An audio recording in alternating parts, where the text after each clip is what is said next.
Hi, boys and girls. I am going to be reading the Finding the Theme practice Google form. I'm going to start on number 1. At Bryce's house. One day, Michael's new friend, Bryce, invited him over for dinner. Bryce's family had a lot of money, and Michael was amazed at how big their house was. His family's whole apartment could probably fit in Bryce's living room. Michael's amazement turned to envy when he saw Bryce's bedroom. Bryce had his own computer, a big screen TV, and about every video game that was ever made. Michael had to share his tiny room with his brother, and all they had was a shelf full of books. When it was time for dinner, the boys went down to the dining room and sat at a long, fancy table. No one else came to sit with them. A woman served their dinner and cleaned up after they were done. "Is that your mom?" Michael asked. "No, that's Anna, our maid." Bryce replied, "My parents always work late. I almost never see them before I go to bed." Michael thought about how his own family always ate dinner together. He thought about how his dad helped him with his homework and how his mom always came in to say goodnight to him at bedtime. Suddenly, he didn't feel so envious of Bryce anymore. What is the theme of this passage? Is it Michael's parents are better than Bryce's? You should not be envious of other people. Or there are more important things than money.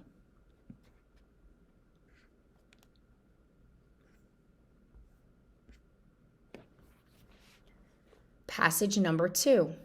The Boy Who Wanted to Write. Sam had wanted to be a writer for as long as he could remember. He was always writing stories. In 5th grade, his school had a short story contest. Sam worked on his entry for weeks. When he won first prize, which came with a check for $100, his classmates kept saying how lucky he was. Sam continued to write through middle school. In high school, he took every English and writing class that he could. He even took a special writing class over the summer. Sam applied for 3 writing scholarships for college and got 2 of them. His brother, who had not applied for any scholarships, said that he was really lucky.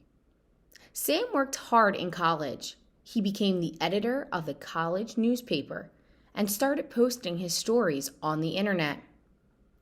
Towards the end of his senior year, one of his writing instructors told his class about a well-known magazine that was looking to hire a junior writer. Hundreds of students applied for the job, including Sam. Sam worked for hours on his application letter. When he was selected for an interview, he spent days getting ready. Sam impressed the editors and got the job. "Man, how do you get so lucky?" asked one of his classmates. Luck has nothing to do with it," replied Sam. What is the theme of this passage? Sam got the job because he worked hard. You make your own luck. Or some people are lucky and others aren't. Okay. Passage number 3. Down at the lake. Ethan had never learned to swim. He hadn't really needed to in the city where he had lived. But then his family moved to a new town. The town was on a lake, and it soon became clear that everyone hung out down by the lake all summer long. Ethan's family had moved in the spring, and Ethan had made some great new friends at the end of the school year. But now he had a big problem. Everyone just assumed he could swim, and he was too embarrassed to set them straight. So far, no one had really noticed that he never went into the water.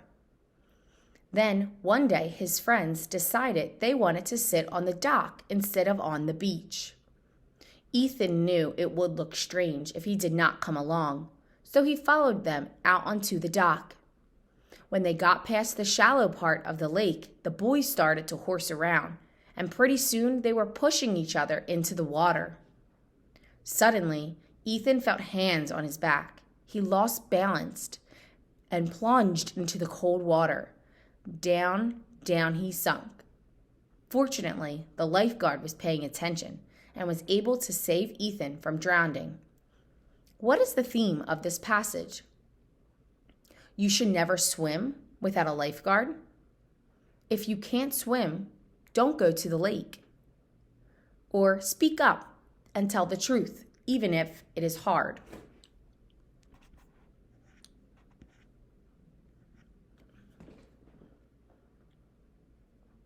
Passage number 4, the math test.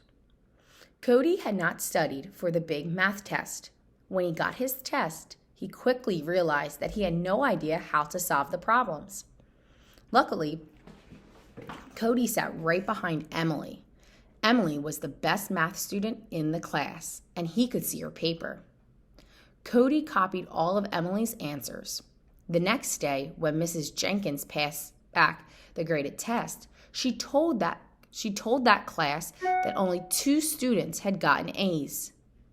Since these 2 students had done so well, she would have them explain some of the more challenging problems to the class. Emily was first. Mrs. Jenkins wrote a problem on the board. Emily solved it easily and explained each step to the class. Then it was Cody's turn. Again, Mrs. Jenkins wrote a problem on the board. Of course, Cody did not know how to solve the problem. A long moment passed as Cody stood in front of the board trying to figure out what to do. Some of his classmates started to whisper and snicker. "Can you solve this problem?" Mrs. Jenkins finally asked. Humiliated, Cody just shook his head.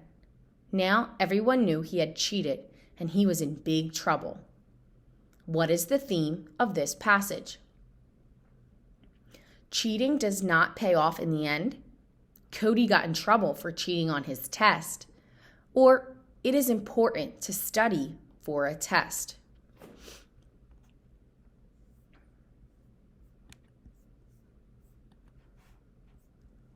And last one, passage number 5.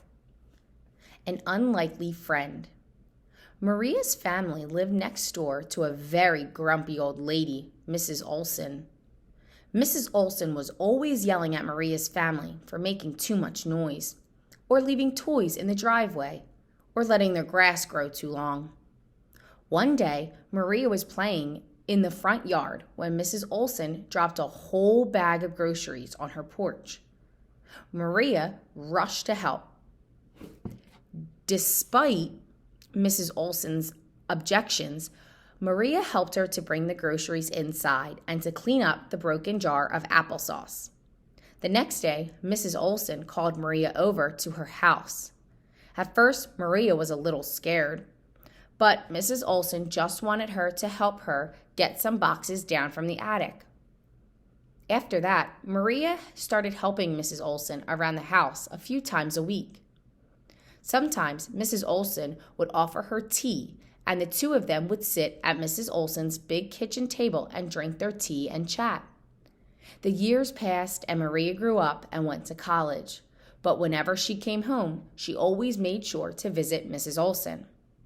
Mrs. Olson had died in her sleep. Maria was sad but also surprised. The letter said that Mrs. Olson had thousands of dollars in the bank, and she left it all to Maria. What is the theme of this passage? Sometimes grumpy people have a lot of money. Maria is a kind person, or treat people with kindness. All right, boys and girls, make sure you go back and double check your answers. Listen to me again so you know your answers are correct, and then submit. Great job, guys.